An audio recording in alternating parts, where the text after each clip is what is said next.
مسلسل 2 گھنٹے بیٹھ کر مہندی لگوانے کی وجہ سے اس کی کمر میں اکڑ پیدا ہو چکی تھی۔ بیوٹیشین کو بیزار ہوتی ہوئی نظروں سے دیکھ کر اس نے اپنا سوال ایک بار پھر دہرایا، اور کتنی دیر؟ اور یہ سوال وہ پہلے 100 بار پوچھ چکی تھی۔ بیوٹیشین نے ایک مسکراتی ہوئی نظر اس کے چہرے پر ڈالی۔ میں آپ سے زیادہ تھک چکی ہوں، دیکھیں تو میں بھی کس قدر جھکی ہوئی ہوں۔ اس نے بیوٹیشین کا ہلکا سا مسکراتا ہوا چہرہ دیکھا۔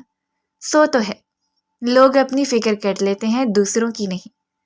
اسی لیے تو آپ کو کہہ رہی ہوں، اپنی اور میری دونوں کی فکر کریں اور جلدی جلدی ہاتھ چلائیں۔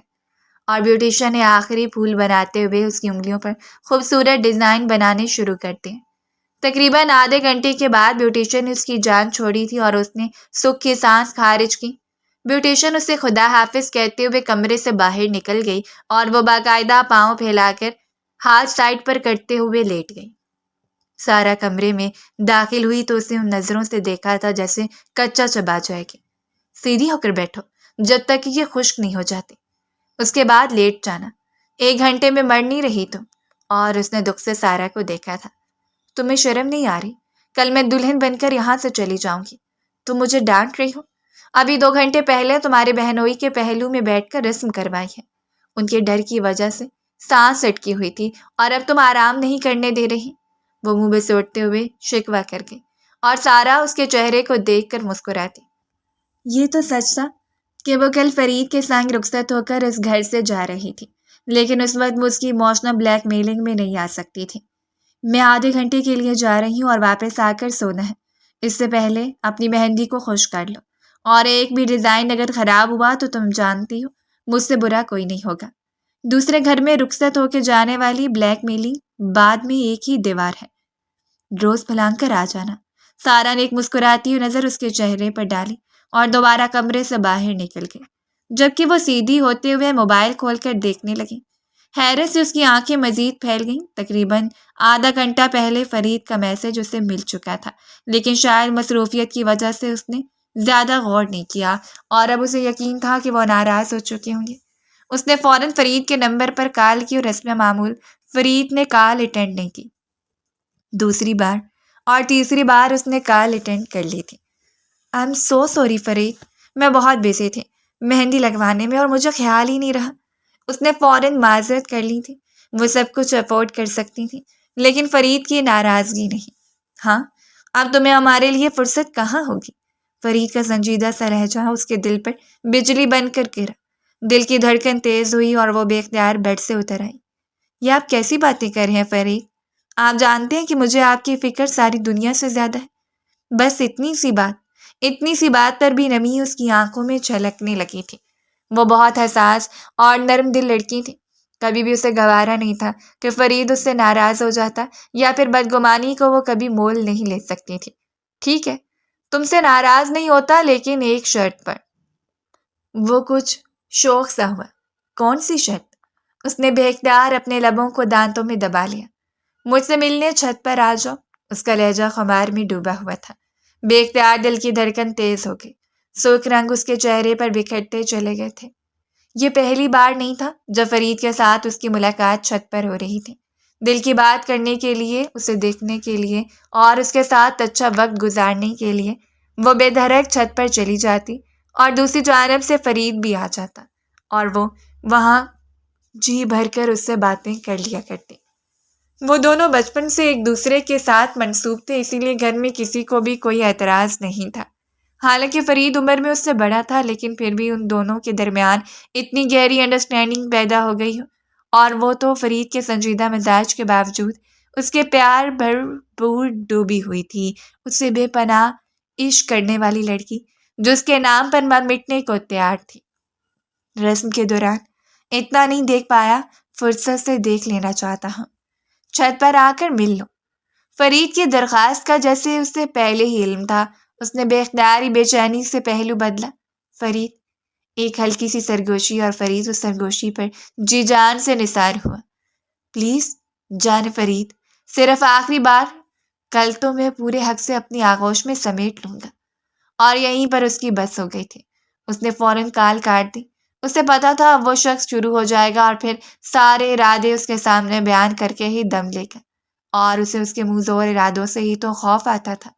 اسے یقین تھا کہ وہ تب تک کھڑا رہ کر اس کا انتظار کرتا رہے گا جب تک کہ اس کے ملاقات کرنے کے لیے نہیں جائے گی۔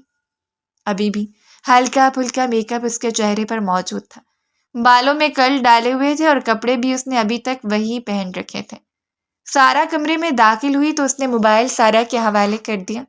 تم اسے رکھو، میں تھوڑی دیر فرید سے بات کر کے آتی ہوں۔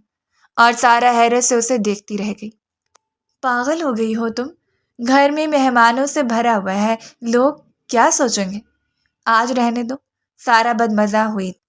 فرید تب تک میرا انتظار کرتے رہیں گے جب تک میں نہیں جاؤں گی، میرا ان سے ملنا ضروری ہے۔ سارا اس کے چہرے کو دیکھتی رہ گئی۔ ٹھیک ہے، جاؤ، جیسے اس نے زبردستی کی اجازت دے دی اور وہ فوراً ہی کمرے سے باہر چلی گئی۔ پیچھے کیا ہونا تھا اسے اس بات کا اندازہ نہیں تھا۔ سب کوئی سارا سنبھالنے کے لیے موجود تھی۔ وہ بس سیڑھیاں چڑھتے ہوئے چھت کے اندھیروں میں گم ہو گئی جہاں وہ شخص کھڑا بےتابی سے اس کا انتظار کر رہا تھا۔ وہ آگے بڑھا، اسے دور سے ہی اس کی موجودگی کا علم ہو چکا تھا۔ وہ اس کے بالکل سامنے کھڑی تھی۔ آپ بالکل پاگل ہو گئے ہیں، ایک رات انتظار نہیں کر سکتے؟ اس نے جلد بازی میں کہہ دیا اور فرید کے سامنے اپنے دل کی دھڑکن سنبھالے ہوئے تھی۔ بس ایک رات ہی تو انتظار نہیں ہو رہا، قسم خدا کی یہ رات جا کر انتظار کرنا ہی بےتابی اور بے قراری کے ساتھ، اور کل تمہیں پورے حق سے اپنی آغوش میں سمیٹ لینا ہے۔ وہ ابھی بھی بے حد بے قرار تھا، اس پر ہلکا سا جھکا ہوا تھا۔ اس نے ہاتھ بڑھا کر اسے پیچھے کر دیا۔ فرید، پیچھے ہو کر کھڑے رہیں۔ آپ کو پتہ ہے مجھے الجھن ہوتی ہے، تمہیں میری قربت سے الجھن ہوتی ہے؟ وہ منہ بنا گیا۔ ہرگز نہیں، مجھے بس کچھ ہوتا ہے، رہنے دیں، آپ نہیں سمجھیں گے۔ بحث میں فرید سے جیتنا ناممکن تھا، اسی لیے اس نے ہتھیار ڈال دیا اور اس کی نرم و گداز مسکراہٹ دیکھ کر فرید کے دل میں نہ جانے کتنے جذبات امڑ آئے تھے۔ دل چاہتا ہے کہ ابھی سے تمہیں اپنے قریب کر لوں اور اس قدر قریب کر کے سمیٹ لوں کہ تمہاری خوشبو میرے بدن سے کبھی جدا نہ ہو۔ وہ اس کی ان بیتاب سرگوشیوں سے واقف تھی۔ اس وقت جان چھڑا کر وہ بڑی مشکل سے اپنے کمرے میں واپس آئی۔ سارا کروٹ بدل کر لیٹی ہوئی تھی۔ اس نے 2 بار پکارا لیکن سارا کی طرف سے کوئی جواب نہیں آیا اور وہ سونے کے لیے لیٹ گئی۔ اسے لگا جیسے سارا گہری نیند میں جا چکی ہے۔ دن بھر کی تھکاوٹ، حسین خواب اور نہ جانے کتنے خواب اس کی پلکوں پر بکھیر دیے، جنہیں سلجھاتے سلجھاتے کب وہ نیند کی وادیوں میں اتر گئی اسے اندازہ ہی نہیں ہوا، کیونکہ اگلا آنے والا دن ہنگامہ خیز اور قیامت برپا کر دینے والا تھا۔ اس کے دل میں جذبات کی قیامت برپا تھی۔ اسے لگ رہا تھا کہ کل وہ فرید کی آغوش میں ہوگی، اپنی ساری بےتابیوں کو اس کے سامنے بیان کر دے گی، اس کی ساری محبتوں کی اکلوتی وارث بن جائے گی۔ لیکن کوئی نہیں جانتا تھا کہ کل جو کچھ ہوگا وہ اس کے سپنوں کے شاندار محل کو ہمیشہ کے لیے زمین بوس کر دے گا۔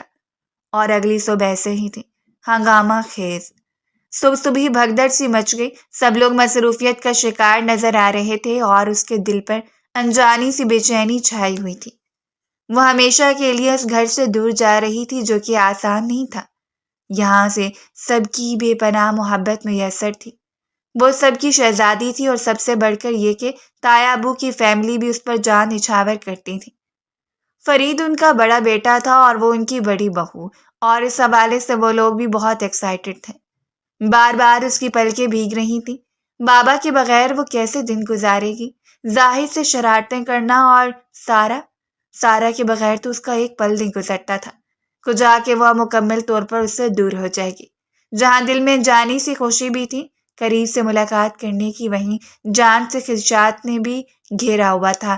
وہ گھر والوں سے دور جا رہی تھی اور یہ لمحہ ہر ایک کے لیے قیامت خیز ہوتا ہے۔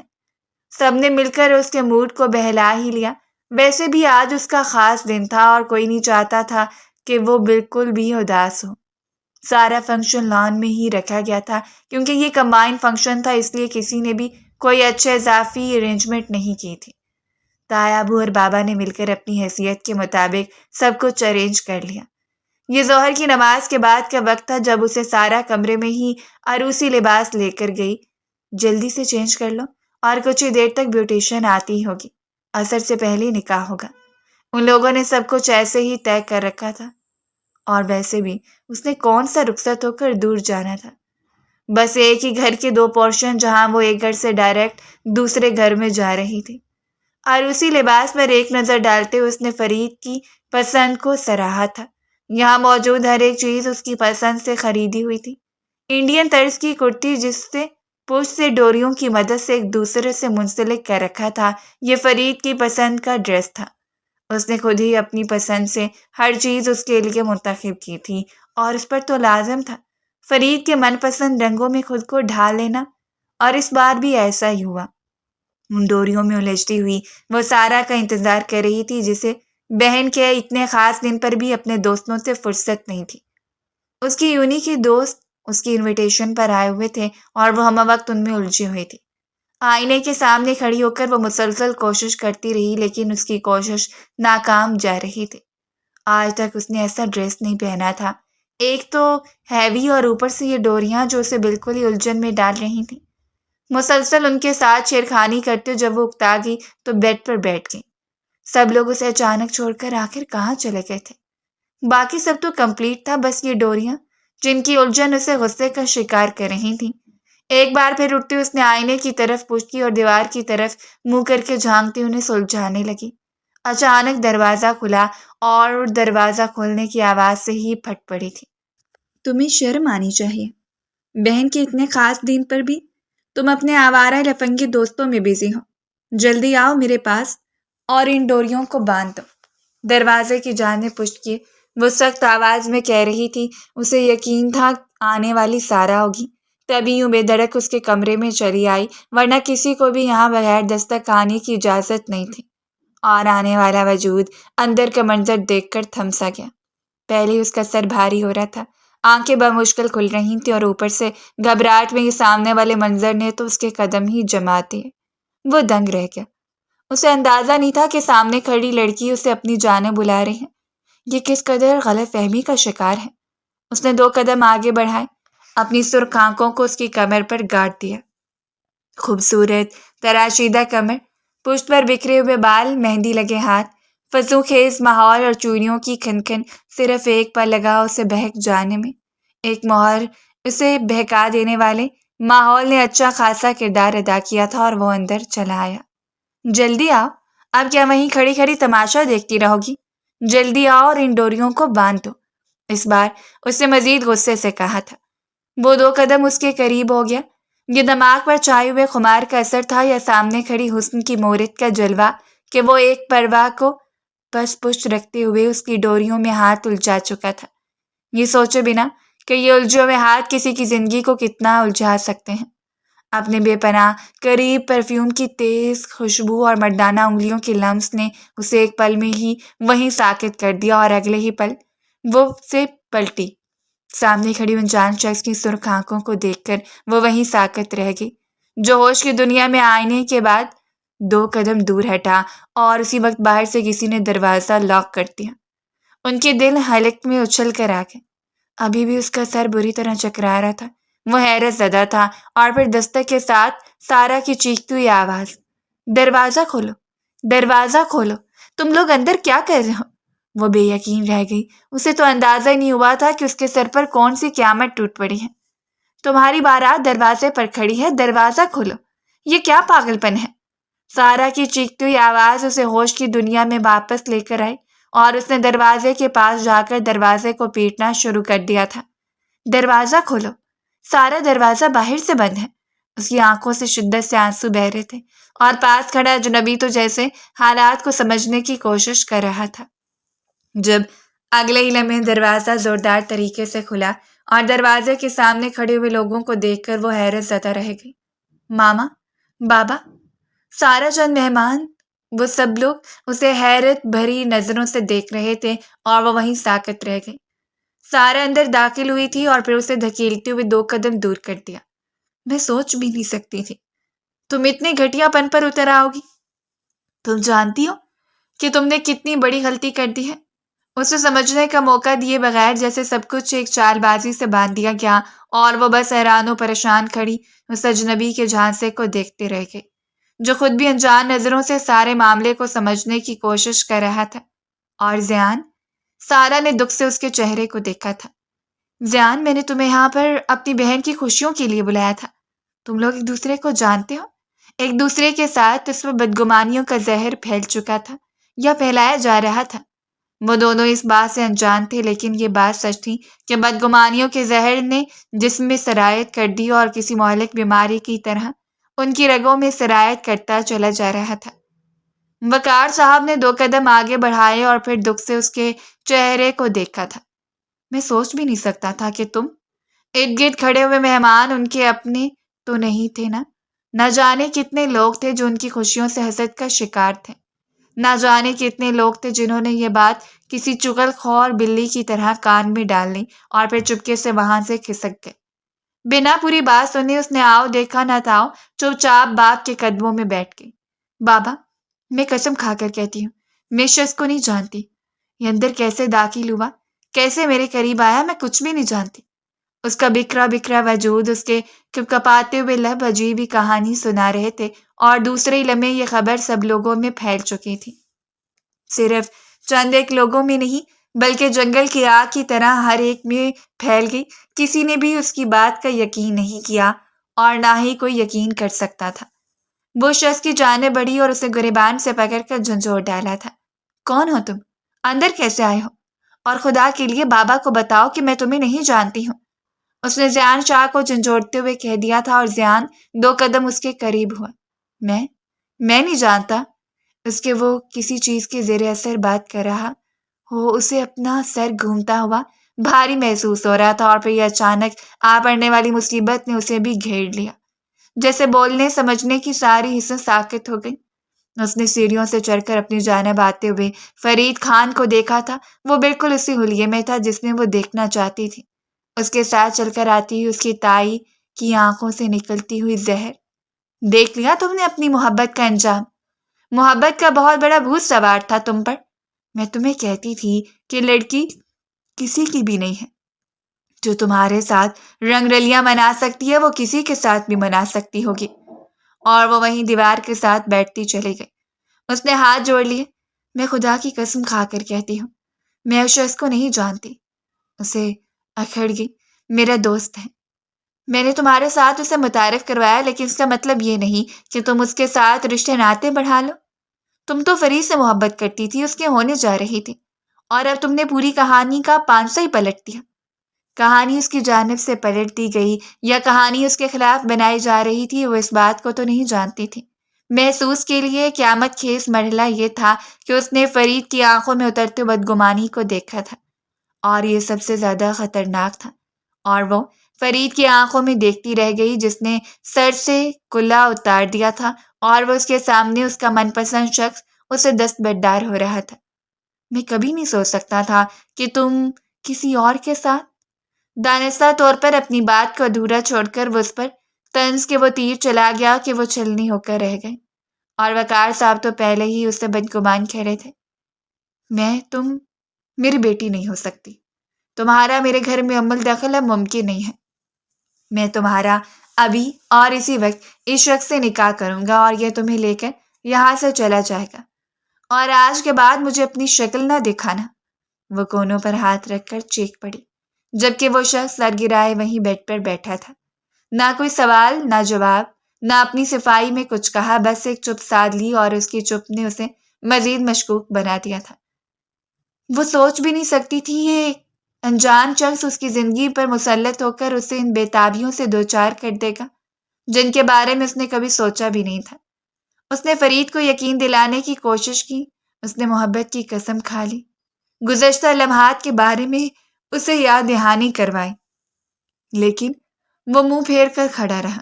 اس کی آنکھوں میں دکھ تھا، محبت کو کھو دینے کا دکھ، لیکن یہ دکھ بدگمانی پر حاوی نہیں ہو سکا۔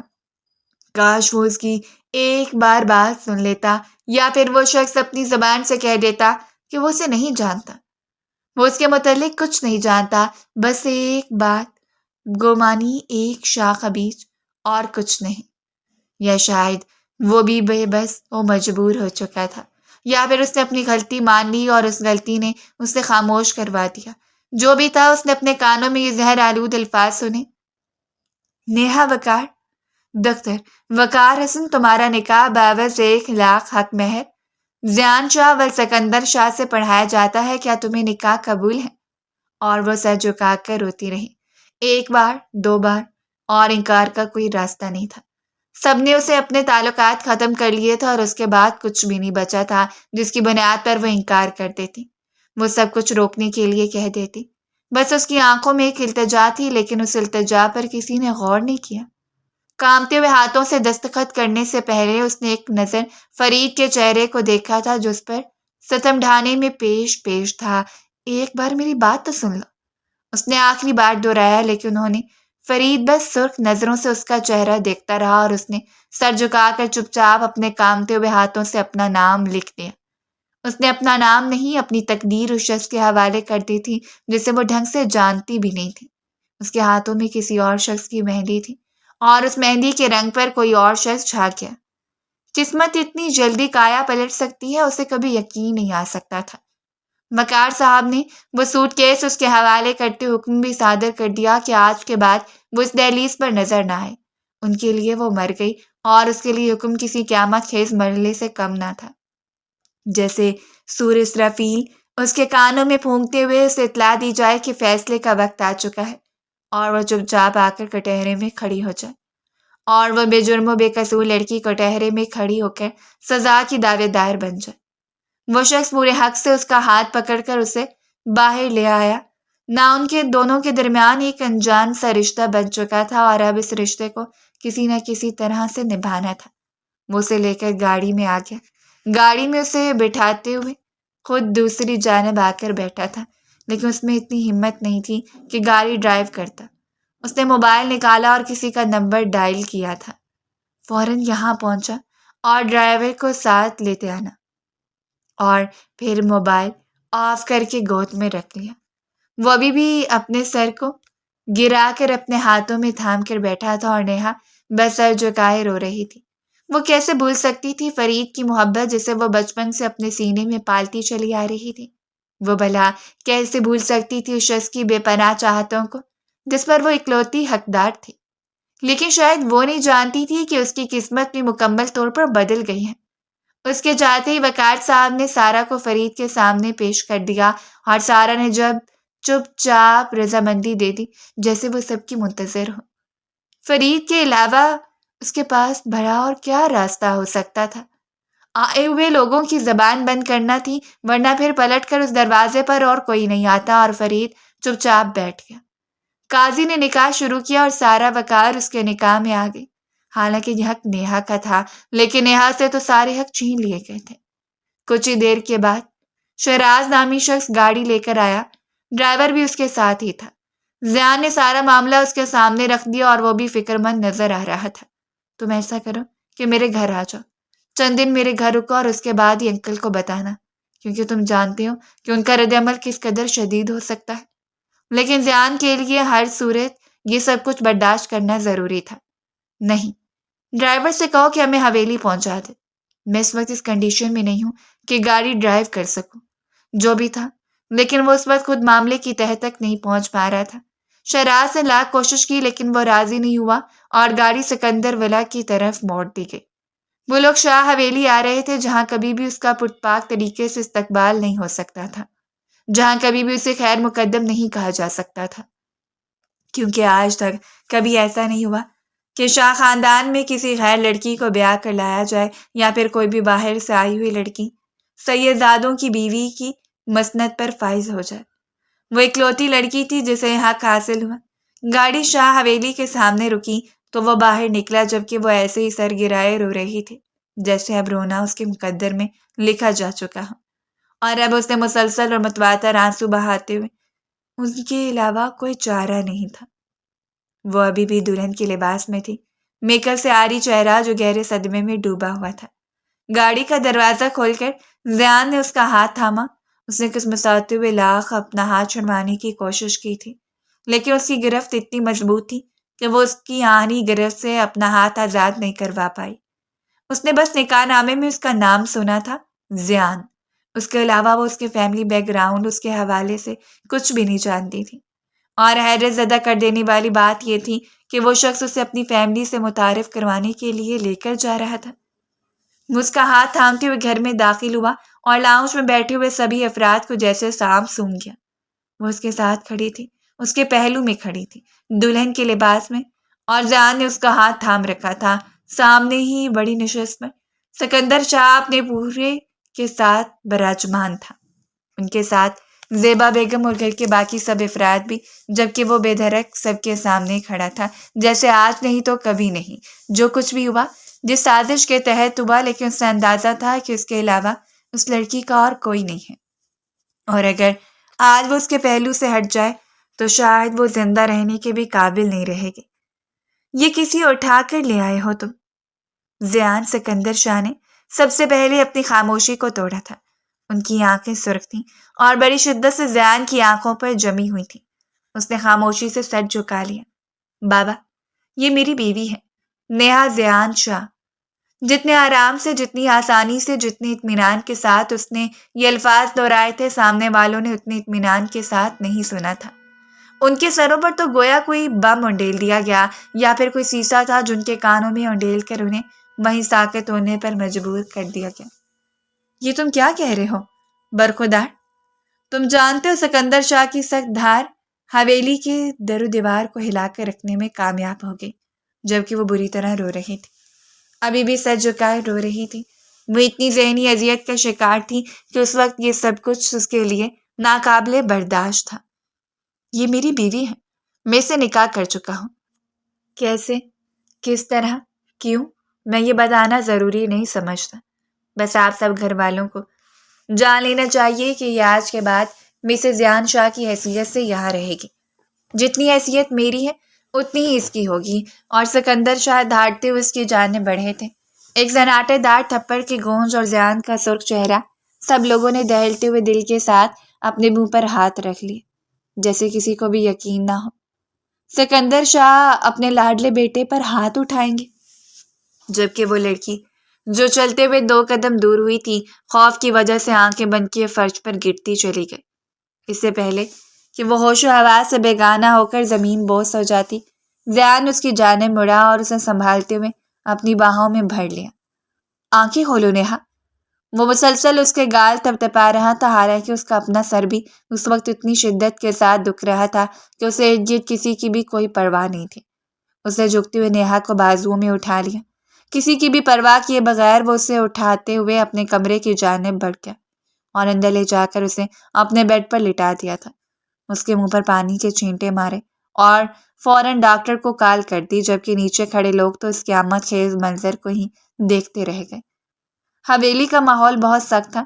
سیدزادوں کی اتنی اجازت نہیں تھی کہ وہ کسی لڑکی کی طرف آنکھ اٹھا کر دیکھتے یا کوئی بھی فیصلہ اپنی مرضی سے کر لیتے، لیکن اس بار اس سر پھرے سیدزادے نے تو پوری کایا ہی پلٹ دی تھی۔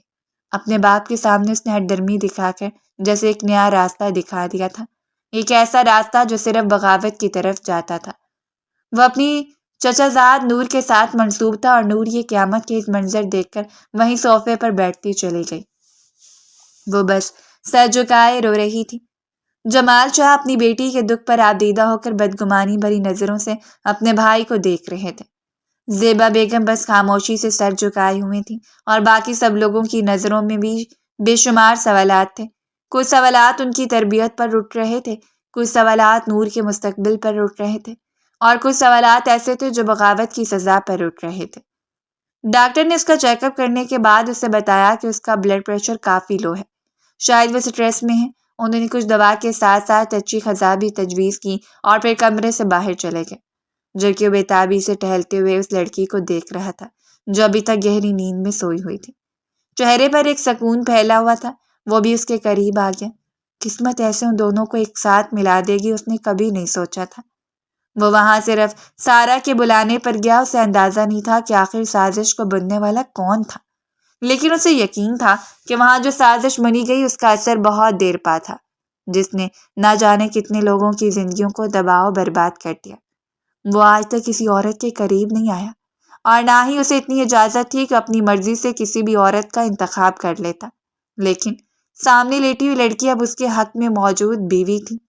پہلے کی بات اور تھی، جس نے الزامات لگائے اس نے برداشت کر لیے، لیکن اب کی بات اور ہے۔ خدا نے اسے اس کی قسمت میں داخل کیا ہے تو وہ ہر طرح سے اس کی ذمہ داری کو اٹھائے گا۔ اس کے حسین و جمیل چہرے کو دیکھتے ہوئے ایک سکون بھری مسکراہٹ اس کے لبوں پر بکھر گئی، اور اگلے ہی پل وہ ہوش و حواس سے بیگانہ ہوتا چلا گیا۔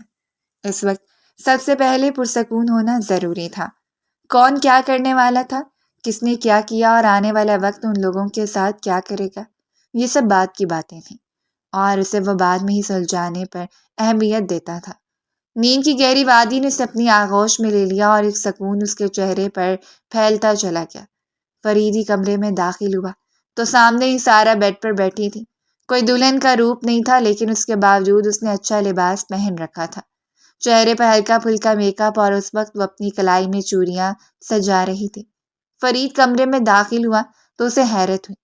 اس نے اندازہ نہیں لگایا تھا کہ اس وقت سارا اس کی منتظر ہوگی، حالانکہ جس حالات میں ان دونوں کا رشتہ بنایا گیا تھا، یہ سیج کسی اور لڑکی کے لیے سجائی گئی تھی۔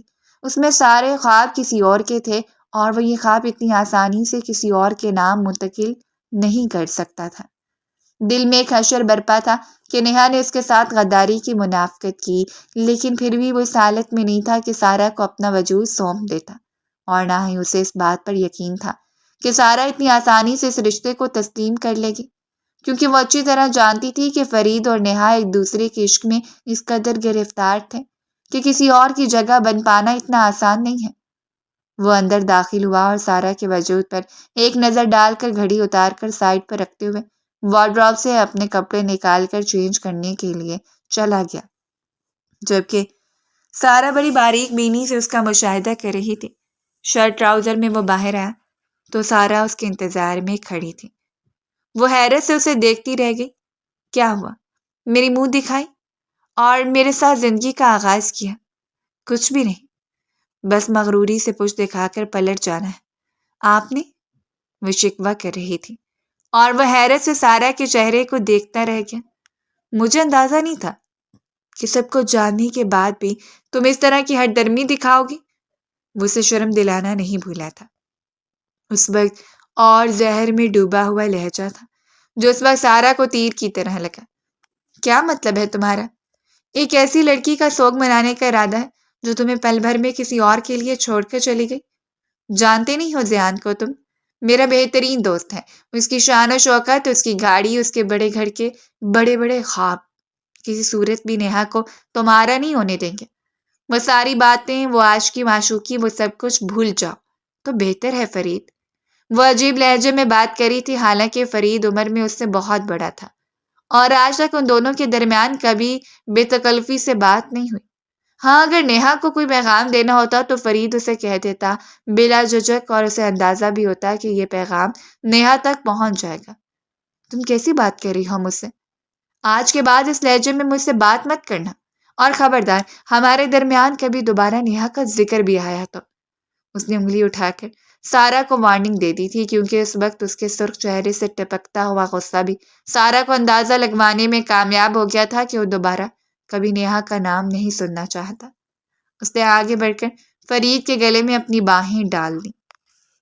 ٹھیک ہے، نیہا کا ذکر نہیں آئے گا، لیکن ہمارے درمیان ہمارا ذکر تو ہو سکتا ہے، اور ویسے بھی اب آپ شوہر ہیں میرے۔ وہ بات کرتے ہوئے اس کے اتنا قریب تھی کہ بے ساختگی سے اس کے لبوں کو چھو رہی تھی، اور فرید حیرت زدہ رہ گیا۔ اس نے کبھی نہیں سوچا تھا کہ وہ اس کے ساتھ ایسا رویہ اختیار کرے گی۔ چاہنے کے باوجود بھی وہ اس کے ساتھ اس طرح سے پیش نہیں آ پایا، حالانکہ جذبات کسی کو بھی بےتاب کر سکتے تھے۔ یہ بہک جانا تو معمول کی بات ہوتی ہے، لیکن بہکنا بھی وقت وقت کا کھیل ہے۔ بعض اوقات ہم اپنے خدشات، اپنے جذبات کے ہاتھوں اس قدر بے بس ہو چکے ہوتے ہیں کہ سب کچھ ہمارے سامنے ہوتا ہے، لیکن پھر بھی ہم بہک نہیں پاتے، وہ محبت نہیں دے پاتے جس کا سامنے والا حقدار ہوتا ہے، اور اس کے ساتھ بھی ایسا ہی ہوا تھا۔ ہاتھ سے اسے سائڈ پر کرتے ہوئے اس نے سارا کو خود سے اچھا خاصا دور کر دیا تھا۔ میں آرام کرنا چاہتا ہوں، لائٹ آف کر دینا، کہتے ہوئے وہ بیڈ کے کنارے جا کر لیٹ گیا۔ سارا کی جانب اس کی پشت تھی، اس نے آنکھیں بند کر لی تھیں، اور سارا بس اس کی پشت کو دیکھتی رہ گئی۔ اس نے اس رشتے کا آغاز چاہا تھا، لیکن شاید یہ اتنا آسان ہی تھا جتنا وہ سمجھ رہی تھی۔ وہ ہوش میں آئی تو اس نے اپنے پہلو میں لیٹے ہوئے زیان کو دیکھا تھا اور بدکتے ہوئے بیڈ سے نیچے اتر گئی۔ اس کے یوں ہڑبڑا کر نیچے اترنے پر زیان بیدار ہوا اور کتنی دیر خمار آلود نظروں سے اسے دیکھتا رہا اور پھر ہاتھ بڑھا کر اسے بیٹھ جانے کا اشارہ کیا تھا۔ کبھی نہیں، میں تم جیسے گھٹیا انسان کے ساتھ زندگی نہیں گزار سکتی، اور نہ ہی یوں تمہارے ساتھ میاں بیوی کی طرح رہ سکتی ہوں۔ تم نے مجھ سے کس بات کا بدلہ لیا ہے؟ وہ بری طرح رونے لگی تھی اور زیان اسے پریشانی سے دیکھتے ہوئے نیچے اتر کر اس کے سامنے آ گیا۔ پلیز تم رونا بند کرو، تمہاری طبیعت پہلے ہی کافی خراب ہے۔ اور اس نے آگے بڑھ کر سختی سے زیان کی گریبان کو پکڑ لیا۔ میں تم سے نفرت کرتی ہوں، گھٹیا انسان۔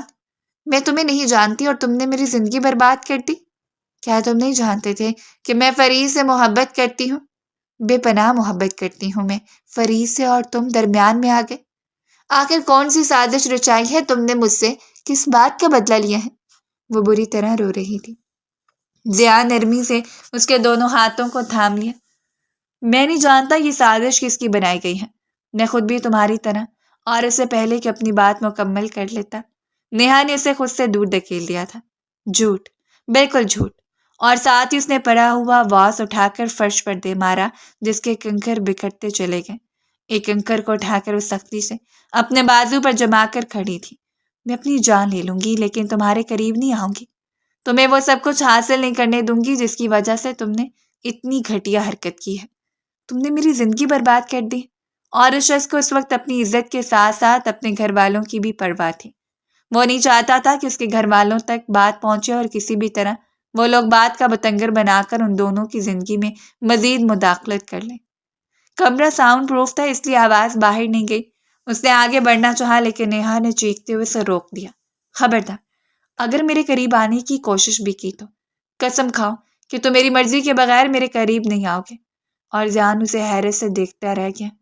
میں تمہارا شوہر ہوں، میں تمہارے قریب نہیں آؤں گا، لیکن تم پلیز اسے تو دور ہٹاؤ۔ اس سے پہلے کہ اپنا بازو کاٹ لیتی، زیان نے اپنے گلے پر ہاتھ رکھ لیا۔ میں قسم کھاتا ہوں میں تمہاری مرضی کے بغیر تمہیں ہاتھ تک نہیں لگاؤں گا۔ میں قسم کھاتا ہوں کہ سب میں میری سازش نہیں تھی، میں تو خود سازش کا شکار ہو چکا ہوں۔ تم یقین کیوں نہیں کرتی؟ اور وہ روتے ہوئے فرش پر بیٹھ گئی۔ جھوٹ بولتے ہو تم بالکل جھوٹ بولتے ہو۔ تم نے ہی گھٹیا حرکت کیا۔ اور اسے اپنے آگے بڑھ کر اسے کندھوں سے تھام کر بیڈ پر بٹھا دیا۔ وہ اس کے قدموں میں بیٹھتا ہوا وہ ایک حسین و جمیل شاہ خاندان کا چشم و چراغ جس پر لڑکیاں فدا ہونے کے لیے ترس جاتی تھیں، آج ایک جھانسے کا شکار ہو کر اس حد تک پہنچ چکا تھا۔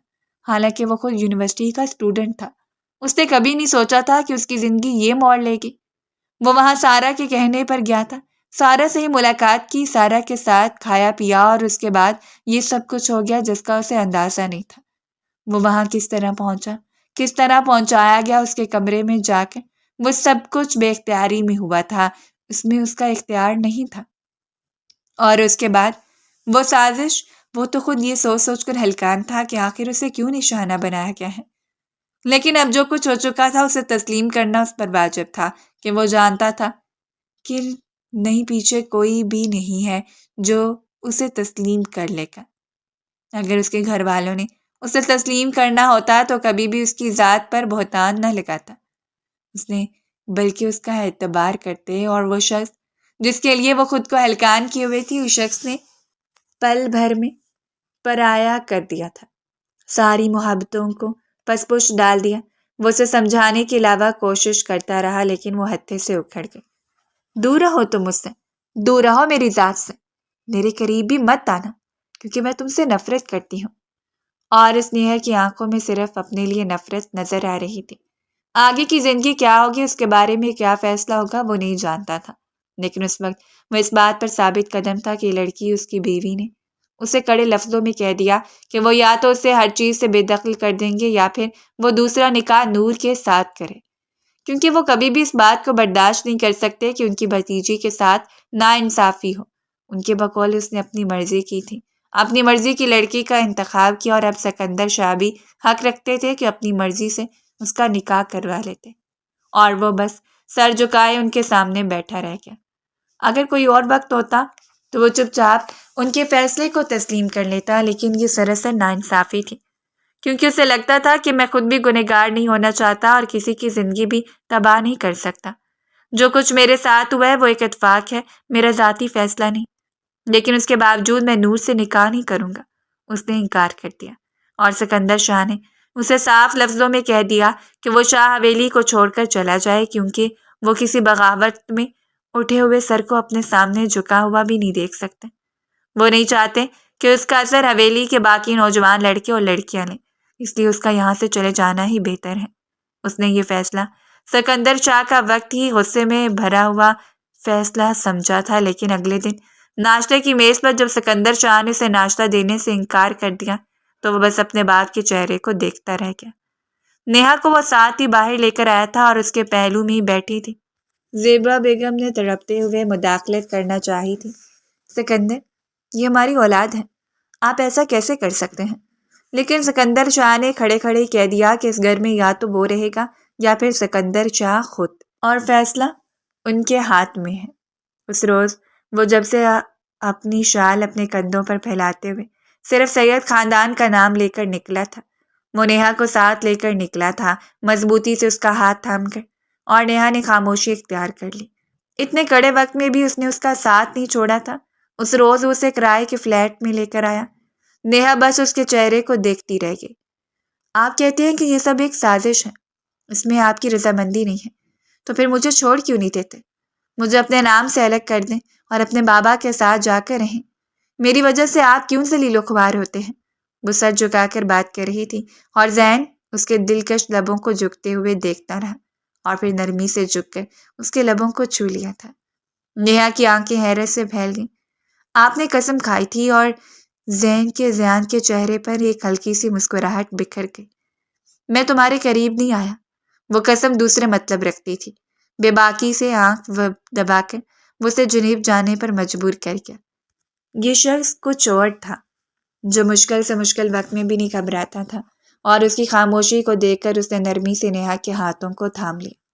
میں قسم کھاتا ہوں یہ سب ایک سازش تھی، اور یہ سازش کرنے والا کون تھا یہ بھی جلد تمہارے سامنے آ جائے گا۔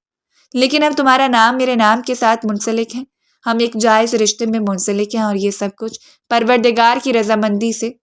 وہ رشتے چھوٹ کے جو بس نام سے تمہارے ساتھ منسلک تھے۔ رہی بات تمہارے ماں باپ کی، تو وہ تم سے زیادہ دیر خفا نہیں رہ سکتے۔ جب وہ لوگ ہماری زندگی میں ہمیں خوش اور پرسکون دیکھیں گے تو ضرور معاف کر دیں گے۔ دوسری جانب میرے والدین کی بات رہی تو میں ان کا اکلوتا بیٹا ہوں، آج نہیں تو کل وہ اپنے غصے کو بھول جائیں گے۔ میں نور کے ساتھ نکاح نہیں کر سکتا، ہرگز نہیں، کیونکہ میں کسی بھی لڑکی کی زندگی برباد نہیں کر سکتا۔ نیہا کی آنکھوں میں نمی چھلک رہی تھی، وہ بس بلکہ چپکا کے اسے حلق میں اتار رہی تھی۔ یہ ساری خواہشیں تو اس نے کسی اور مرد سے کی تھیں، اور خدا نے کسی اور مرد سے نواز کر ان ساری خواہشوں کی تکمیل کر دی۔ لیکن حیرت کی بات یہ تھی کہ وہ شخص آج تک اس کے ذہن سے نکل کیوں نہیں پایا، کیوں بار بار اس کا ذہن الجھتے ہوئے فرید کی محبت میں ڈوب رہا تھا کہ اس کے پاس جائے، اسے سوال جواب کرے اور اسے معافی طلب کر لے، کیوں اس کا دل چاہنے کے باوجود زیان کے ساتھ وفادار نہیں ہو پایا۔ زیان نے پارٹ ٹائم جاب سٹارٹ کر دی، شہراز نے اسے اپنے باپ کے آفس میں اچھی پوسٹ پر فائز کر دیا تھا، وہ زندگی کا آغاز کر چکا تھا، لیکن اس کے باوجود اس کے لیے نیہا صرف اور صرف محبت اور عزت کا دوسرا نام تھے۔ اس کی مرضی کے بغیر کبھی وہ اس کے قریب نہیں آیا، اس پر حق ظاہر نہیں کیا، اور نیہا خود ساختہ اصول بنا کر اس کے سارے کام کاج کر دیا کرتی۔ دونوں کے درمیان بے پناہ عزت تھی، دونوں ایک دوسرے پر اعتماد کرتے تھے، اور آہستہ آہستہ وقت بیتنے کے ساتھ ساتھ اسے اندازہ ہوتا جا رہا تھا کہ زیان کس فطرت کا مالک ہے۔ اس روز اسے ماں باپ سے ملے ہوئے تقریباً 1 مہینہ ہو چکا تھا، اور بے قراری عروج پر تھی۔ اپنے کمرے میں آ کر وہ گھٹنوں پر سر رکھ کر پھوٹ پھوٹ کر روتی۔ آج کھانا کھانے کو بھی دل نہیں چاہ رہا تھا۔ زیان نے ٹیبل پر لگا ہوا کھانا دیکھا تو اٹھ کر کمرے میں چلا آیا جہاں وہ سر جھکائے رو رہی تھی۔ وہ اس کے سامنے بیٹھ گیا۔ اداس ہو؟ وہ اس کی آنکھوں میں دیکھتا رہا، اور نیہا نے اس بات میں گردن ہلا دی۔ میں ماما بابا سے ملنا چاہتی ہوں، میں ان کے بغیر اتنا نہیں رہ پاتی۔ آج تو پورا مہینہ گزر چکا ہے اور انہوں نے میری خبر تک نہیں لی۔ وہ اداس تھی۔ تم کل چلی جانا اور ان کے سامنے کچھ بھی ظاہر مت کرنا۔ مجھے یقین ہے تمہیں اگر وہ ملاقات کی اجازت نہ بھی دیں تو تم ان سے بات کر کے کچھ پرسکون ہو جاؤ گی۔ ان کو دیکھ لینا۔ اس کے کہنے پر وہ پرسکون ہو گئی تھی، حالانکہ اسے لگا تھا کہ زیان اسے روکے گا۔ جس گھر سے وہ ذلیل و رسوا ہو کر نکلا تھا، دوبارہ اپنی بیوی کو اس گھر میں کیسے جانے دے سکتا تھا؟ لیکن وہ شخص ہمیشہ اس کی سوچ کے مخالف نکل آتا۔ اگلے دن اسے وہ دروازے تک چھوڑ کر گیا۔ وہ بس ہلکے قدم اٹھا کر گھر میں داخل ہوئی تھی، نہیں جانتی تھی کہ اس کے ساتھ کیا ہوگا۔ وہ وقار صاحب کی جانب بڑھی، جنہوں نے اسے دیکھتے ہی منہ پھیر لیا تھا۔ تم یہاں کس لیے آئی ہو؟ میں نے تمہیں کہا تھا کہ اس گھر کے دروازے تمہارے لیے ہمیشہ کے لیے بند ہیں۔ وہ بس سسکتے ہوئے انہیں دیکھتی رہ گئی۔ میں آپ سے اور ماما سے ملنا چاہتی تھی۔ وہ بے قرار تھی، لیکن انہیں کوئی فرق نہیں پڑ رہا تھا۔ شائستہ بیگم نے نرمی سے اسے تھام کر اپنے قریب کرنا چاہا، لیکن ان پر شوہر کا غصہ بھی غالب تھا۔ وہ خوفزدہ بھی دکھائی دے رہی تھی، اور وہ اپنی ماں کے لیے مزید مشکلات نہیں پیدا کرنا چاہتی تھی۔ بس مجھے اتنی اجازت دے دیں کہ میں کبھی کبھار آپ سے ملنے آ جایا کروں، بابا پلیز۔ اور اس سے پہلے کہ اس کی بات مکمل ہوتی، اس نے سیڑھیاں پھلانگ کر آتی ہوئی سارا کو دیکھا تھا، جو اسے یہاں دیکھ کر آگ بگولا ہو چکی تھی، کیونکہ داخلی دروازے سے اندر آتا ہوا فرید اس پر اپنی نظر جمائے ہوئے کھڑا تھا۔ تم یہاں کس لیے آئی ہو؟ نکلو یہاں سے، نکلو ابھی، اور اسی وقت۔ وہ اسے دھکیلتے ہوئے باہر نکالنے لگی۔ سب لوگ اس وقت تماشبین بنے ہوئے تھے۔ وہ لڑکھڑا کر گرنے لگی جب فرید نے اسے تھامتے ہوئے اپنے سامنے کھڑا کر لیا تھا، اور اس نے ایک نظر فرید کے چہرے پر ڈال کر اس کے ہاتھ جھٹک دیے۔ کبھی بیوی کو تو باہوں میں اٹھانے کی فرصت نہیں ملی، آپ کو یہ آ چکی ہے دوبارہ یہی محبتیں وصول کرنے کے لیے؟ طوائف کی طرح کردار رکھنے کے باوجود بھی کیا نصیب پایا ہے تم نے؟ یہ سارا تھی اس کی سگی بہن، اور یہ انکشاف بھی اس کے لیے نیا تھا کہ اب فرید اس کا شوہر تھا۔ وہ بس دکھ سے ان دونوں کے چہروں کو دیکھتی رہ گئی، اور اپنے ماں باپ کی خاموشی، اس کی ماں بس آنسو بہاتے ہوئے ان دونوں کو دیکھ رہی تھی۔ تم دوبارہ اس گھر میں نہیں آؤ گی، اور نہ ہی فرید کی زندگی میں، کیونکہ میں تمہیں کبھی برداشت نہیں کر سکتی۔ سارا بری طرح چیخ رہی تھی۔ اسے ایک مہینے میں اسے فرید کی جانب سے صرف ٹھنڈے ٹھار رویے، طنز اور ہمدردی کے چند الفاظ کے علاوہ کچھ نہیں ملا تھا۔ جو کچھ وہ پانا چاہتی تھی وہ سب اسے نصیب ہی نہیں ہوا۔ خبردار، آج کے بعد مجھ سے ایسے لہجے میں بات مت کرنا سارا۔ میں یہاں اپنے باپ کے گھر آئی ہوں، جس طرح تم آئی ہو، اور تمہاری بڑی بہن ہوں۔ اس نے غصے سے زیادہ سارا کو کہہ دیا، اور سارا نے آگے بڑھ کر بدتمیزی کی حد کو چھوتے ہوئے اسے بازوؤں سے پکڑ کر جھنجھوڑ دیا۔ میں نفرت کرتی ہوں تم سے، بے شمار نفرت۔ اپنی زندگی سے نکالنے کے لیے میں نے زیان کا سہارا لیا، اور تم اس کے ساتھ بھی خوش نہیں ہو۔ اور کیا چاہیے تمہیں؟ تمہارے پاس گھر، بنگلہ، کوٹھی، کاریں، نوکر، سب کچھ ہیں، تو میرے پاس صرف فرید کو رہنے دو، بس۔ اپنے غصے میں اپنے کارنامے دہراتی چلی گئی، اور وہ ساکت کھڑی اپنی بہن کے چہرے کو دیکھ رہی تھی۔ صرف وہ نہیں، باقی سب گھر والے بھی، یعنی یہ سازش اس کی بنائی ہوئی تھی۔ اس نے صرف فرید کو حاصل کرنے کے لیے اس حد تک گرنا ضروری سمجھا، کیونکہ وہ جانتی تھی کہ وہ کبھی بھی کسی آسان راستے سے فرید کو حاصل نہیں کر سکتی۔ وہ دکھ سے سارا کے چہرے کو دیکھتی رہ گئی، جسے فرید نے آگے بڑھ کر جھنجھوڑ ڈالا تھا۔ کیا کہہ رہی ہو تم؟ تم نے سب کچھ تمہارا کیا دھرا تھا، تم نے الزام لگایا تھا۔ اس کا دل بیٹھتا چلا جا رہا تھا، اور وہ بس روتے ہوئے اپنے ماں باپ کے چہرے کو دیکھ رہی تھی، جو بس حیرت میں ڈوبے ہوئے تھے۔ واپس قدم اٹھاتے ہوئے وہ باہر نکل آئی، بس ایک ایک نظر ان سب کے چہرے پر ڈالنا نہیں بھولی تھی، جنہوں نے مل کر اس کی زندگی کو برباد کر دیا۔ لیکن پھر بھی یہ بھی خدا کی شکر گزاری تھی کہ خدا نے اسے ایسے شخص کے حوالے کر دیا جو اس کی قدر کرنا جانتا تھا۔ چاہے اس کے ساتھ اس کی اپنی زندگی بھی برباد ہوئی تھی، لیکن اس نے نفرت کرنا نہیں سیکھا تھا، جو آج بھی گھر والوں سے دور رہ کر بھی صرف اس کی خاطر اپنی عزت نفس پر کمپرومائز کر کے سب کچھ برداشت کر رہا تھا، اور وہ پھر بھی اس سوائے نفرت کے کچھ نہیں دے پا رہی تھی۔ اس روز گھر آ کر وہ روتی رہی۔ اس روز وہ اتنا روئی تھی کہ دل کا سارا غبار آنکھوں کے ذریعے نکل گیا۔ اس روز اس نے فاتحہ پڑھ دیا تھا خود سے منسلک مخلص رشتوں پر، فرید کی محبت پر، پرانی یادوں پر، اور اس بنی گئی سازش پر جس نے اس کی زندگی کو پل بھر میں جھنجھوڑ کر رکھ دیا۔ اسے صرف دکھ تھا اپنے ماں باپ کا۔ فرید تو پھر بھی اس کے لیے دوسرا رشتہ تھا، لیکن اس کے ماں باپ تو سکے تھے۔ وہ جانتی تھی کہ وہ ضرور دکھ کا شکار ہو چکے ہوں گے۔ انہیں ضرور احساس ہوگا کہ انہوں نے اپنی زندگی میں اپنی بیٹی پر بھروسہ نہیں کیا اور اس کی زندگی یا کسی ایسے شخص کے حوالے کر دی جسے وہ جانتے تک نہیں تھے۔ اسے یقین تھا کہ اب دروازے پر آنے کا وقت ان کا تھا، اور اس کے ساتھ ہی اسے یقین تھا کہ وہ زیان کے والدین کے پاس جا کر ان کے قدموں میں سر رکھ کر انہیں منا لے گی، انہیں بتائے گی کہ ان کے بیٹے نے کبھی ان کی مرضی کے خلاف جا کر فیصلہ نہیں کرنا چاہا۔ شاید یہ مقدر کا لکھا ہوا تھا جسے ان دونوں کو تسلیم کرنا پڑا۔ وہ اس روز بڑے اطمینان بھرے لہجے میں اس سے بات کر رہا تھا۔ ملاقات کرنے گئی تھی بابا سے، کیا ہوا؟ مل لیا تم نے؟ زیان نے مسکراتے ہوئے اس کا چہرہ دیکھا اور وہ بس سر جھکائے بیٹھی رہی اور وہ بے قراری میں اس کی جانب بڑھا تھا۔ اس کے چہرے کو اٹھا کر اپنے قریب کر لیا۔ کیا ہوا؟ تم پریشان نظر آ رہے ہو؟ اور اس نے آگے بڑھ کر زیان کو دبوچ لیا۔ وہ اس کے سینے سے لگی سسک رہی تھی۔ وہ سب کچھ کیا دھرا سارا کا تھا۔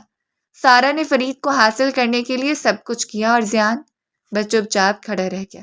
اس کی پشت پر نرمی سے ہاتھ پھیرتے ہوئے وہ اسے اطمینان سے اپنے ساتھ لگائے کھڑا تھا۔ جو بے قراری سے اس کے ساتھ لگ کر کھڑی اس کے سارے جذبات جگا رہی تھی۔ میں اب آپ کے ساتھ کبھی لڑائی نہیں کروں گی، محبت سے رہوں گی۔ اگر خدا نے ہمیں ایک دوسرے کے ساتھ ملایا ہے تو ضرور کچھ سوچ کر ملایا ہوگا۔ اور وہ مبہم سا مسکرا دیا۔ ارے ماشاء اللہ، میری بیوی تو کافی سمجھدار ہو گئی ہے، شوخی سے کہتی اس نے اس کا چہرہ اپنے قریب کر کے اس کے لبوں کو چھوا تھا اور پھر محبت سے اس پر بکھرتا چلا گیا۔ اس روز اس نے ساری قسموں کو پس پش ڈال دیا تھا، کیونکہ اس روز اس کی بیوی رضامند تھی۔ عورت کو جب اعتماد، محبت، وفا اور سب کچھ مل جاتا ہے تو وہ جلدی اپنے ماضی کو بھلا دیتی ہے، خاص کر اس شخص کو جو صرف عشق کا دکھاوا کر کے اس پر مسلط رہا ہو۔ اس رات اس کے وجود پر برستے ہوئے اس نے کنگال مارا تھا۔ فرید خان کی پرانی اور بوسیدہ محبت اب زنگ آلود ہو چکی تھی، اور اس بےتاب دل میں عشق کا ایک ایسا بیج بو دیا گیا تھا جو صرف زیان شاہ کے نام تھا۔ بدگمانی سے حاصل کیے گئے رشتے کبھی دیر پا نہیں ہوتے۔ کسی کی سیج کو برباد کر کے وہاں اپنی سیج سجانا اگر آسان ہوتا تو سب لوگ بڑی آسانی سے دوسروں کا حق مار لیتے، لیکن مکافات اسی لیے رکھا گیا ہے۔ اگر آپ کو ہماری آج کی سٹوری پسند آئی تو اپنا فیڈ بیک دینا مت بھولیں اور ہمارے چینل کو سبسکرائب کر دیں۔ شکریہ۔